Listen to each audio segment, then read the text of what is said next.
Metallica დალაპარაკო დღეს ცოტათი უფრო მეტი გვექნება, იმიტომ რომ ჩემს საყვარელ ბენდს უნდა შევეხო და მცირე სიტყვით ვერ შემოვიფარგლები, შეუგერე.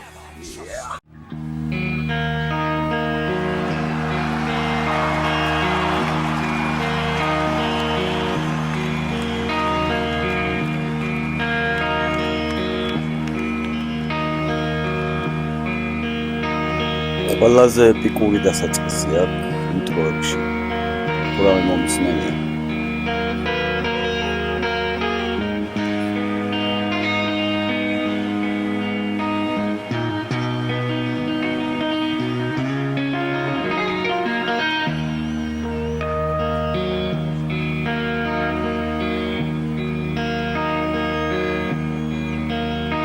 ეს 2007 წლის live performance-ია და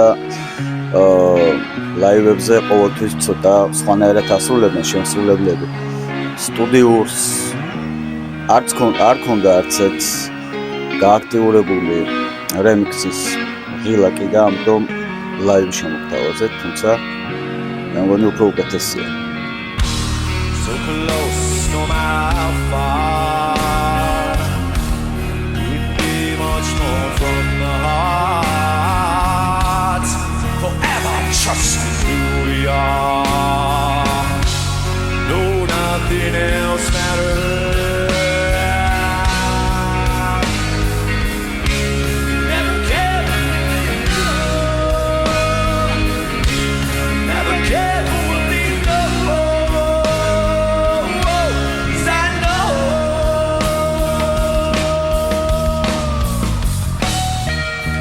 კი, ასეთი წაყევლებები ხშირად მოვზეთ ხოლმე შემსრულებლებს. ეგ არ არის პრობლემა, როცა პროფესიონალი ხარ, თავს ადგილად გაარ.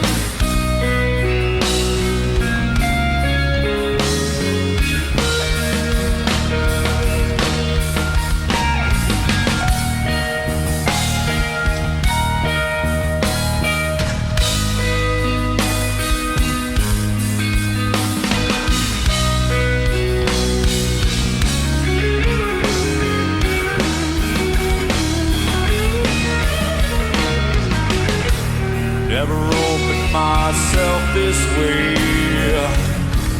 Life is ours, we live it our way. All these words I don't just say. No, nothing else matters. Hetfieldმა შექმნა Trust us in გემოვნება, ახალი მიმართულება. ვოკალისტებს for us. მისცა მიმართულება, როგორი უნდა იყოს heavy metal ვოკალისტი. Written for you. No, nothing else matters. Never cared what they say. Never cared what we play. Never cared for what we do. მე ვფიქრობ, აი ეს გიტარის სოლო, რომელსაც თვითონ ჯეიმს ჰეტფილდი ასრულებს, ზოგადად ავტორი თვითონ არის ამ სიმღერას. ყველაზე ძლიერი მოკლე სოლოა მსოფლიოში.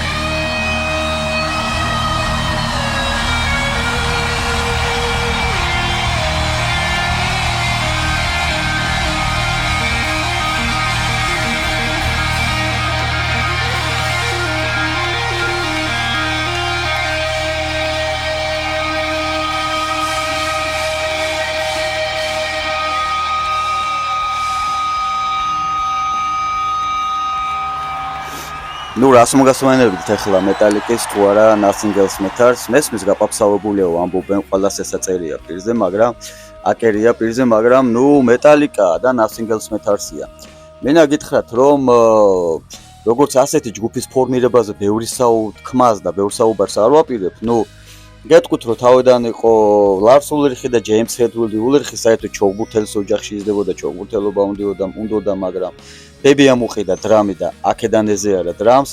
ჰეთფილდიც თავისი ისეთი ტიპიური ამერიკელი კაცის ცხოვრებით ცხოვრობდა და კლიფ ბარტონი და დეივ მასტეინი შემოუერთდათ.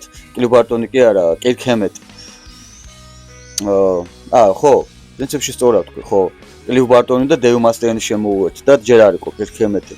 მერე მასტეინმა იქ რაღაც თავისებური სპიდ მეტალის სოლოები შეუბერა, ამათ არ აწყობდათ, გააგდეს და იმან ჩამოაყალიბა მეგადესი, რომელიც ასევე ძალიან მაგრად მომწონს და ბევრ ამებს ვუსმენ მაგათ სიმღერებიდან და განსაკუთრებით მიყვარს A Secret Place. აი.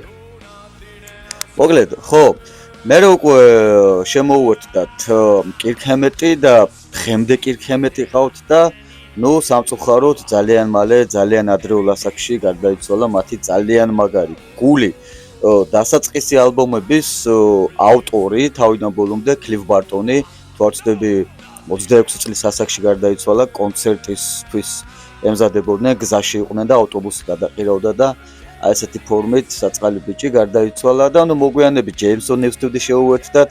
მე 2000-იანების დასაწყისში თუ რაღაც ასე იმასაც რაღაც სოლო კარიერის სურვილი გაუჩნდა, წავიდა და ოზი ოსბორნმა მისცა თავისი ტრუჯილ რობერტა.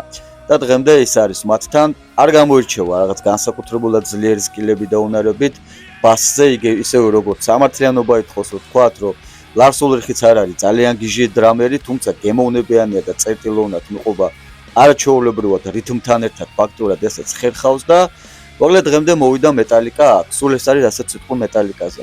ეხლა რა ხდება ჩემს ცხოვრებაში. ძალიან პატარა ვიყავი ფაქტურად როგორც კი გამოუშვეს მეტალიკა ალბომი, რავი, შავი ალბომითაც არის წოდებული. ეგრევე დავიწყე ჩალენჯი, მე მოსკოვის პროსპექტზე ცხოვრობ, წავედი ისნის ბაზრობაზე, კიბეებზე ახვიდოდი თუ არა ხელმარცხნი ჯიხური იყო და ვიყიდე მეტალიკის ეს შავი ალბომი ტექსტებიანად. ისიც მახსოვს რა მოვეცი, ორლარ ნახევარი გადავიხადე, ძალიან პატარა ვიყავი. მეტალიკის Nothing Else Matters რომ მოусმინე ჩემთან სოფელში, გორში, სოფელ მარანაში, გადაატრიალა მთელი ჩემი მუსიკალური გემოვნება. მე უკვე დრამზე ვუკრავდი და უბრალოდ არ ვიყავ ესე მკვეთრად შემდგარი როკერი. თუმცა heavy metal საერთოდ არ ვუსმენდი, ვიცოდი ესეთი light ჯგუფები, Scorpion-ი, რაღაცებს ვუსმენდი, მაგრამ აი ესე heavy metal-ზე გაგიჟებული არ ვიყავ. Nothing Else Matters რომ მოусმინე და ჩავჯექიდე ესე დეტალურად გავშალე. მის ყოველ ჩართვაზე ბურძგლი არ მცირდებოდა ტანიდან, ძვლებზეც კი ვიბურძგლებოდი.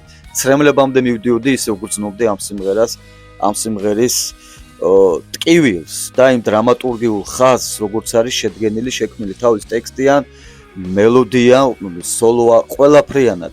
გავგიჟდი და ჩავიციკლე ლარს ულრიხზე, იმიტომ რომ ისეთ კუმირს ვეძებდი, დრამერი მჭირდებოდა, პეის ვიღაცები მევასებოდნენ, მაგრამ ულრიხი აღმოჩნდა ეს ადამიანი, ვისაც ჩემნაირ ვინც ჩვენი გემოვნებები ერთმანეთს დაემთხვა. მე ძალიან მიყვარდა ესე სოლო რითმთან ჯდომა, ხო ბასბუჭკა და ის აზიან ერთმანეთს, მაგრამ რითმის წერტილები მიყვარდა და მივხვდი. თან ეს ჩატეხოვები აბადოკთან და პლასტიკთან ერთად, აი აქ სნერი მიდოს უკან.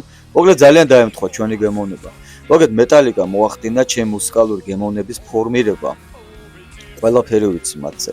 ყველა ჩასუნთქვა ამოსუნთქვა. მათი ფეხის ზომებიც კი ვიცი და რას ჭამდნენ და რას სვამდნენ და როგორი ზაპოიშნიკი იყო ჰეთფილდი და რამდენჯერ რეაბილიტაცია გაიარა, ეგენიც არ გამორჩენია. მათი წიგნიც მქონდა და მოკლედ ძალიან ბევრი ვიცი მათზე. მეტალიკა არის ჯგუფი, რომელიც რო გაქრეს სამყაროდან როკ მუსიკა და მითხრა რომ შენ მთელი ცხოვრება უნდა უსმინო ერთადერთ ჯგუფს და ეს გადარჩება 800 მისცემ ხმას, ეს იქნება მეტალიკა. ძალიან მიყვარს ჩემი მუსიკალური გემოვნების ფორმირებაში, ძალიან დიდი როლი ითამაშა და ვერ ვღალატობ და არც ვუღალატებ არასდროს. აი ხედავთ. ყველაფერი რაც კი გამაჩნდა, იქნებოდა ეს ჯოხები, რაღაცეები, კეპი ჩაცმულობით, ყველაფერი უკავშირდებოდა მეტალიკას. იცით რა არის? ძალიან დიდ ფილოსოფიას ატარებენ. ეს ბიჭები მარტო გიჟები არ არიან. თავისი სევდა, თავისი რომანტიკა და თავისი ძალიან დიდი სიყვარულია. ჯეიმს ჰედფილდის და ულრიხის ძმობა და სიყვარული რო გაიცნოთ, მიხვდებით რომ მეტალიკა ბენდზე უფრო მეტია. მე არ მოკვდები ისე რომ მათ კონცერტზე არ წავიდე. მეტალიკა არის ჩემი მუსიკალური ინტელექტუალური რესურსის ალბათ თამამად ვიტყვი 60% მეტალიკას უკავია და საერთო მთლიანობაში 85% ჩემი ინტელექტუალური რესურსის, მუსიკას, მუსიკალურ შემოქმედებას და აი ამ ხელოვნების ამ დარგს უკავია. მადლობა, კიდევ ბევრი საინტერესო იქნება.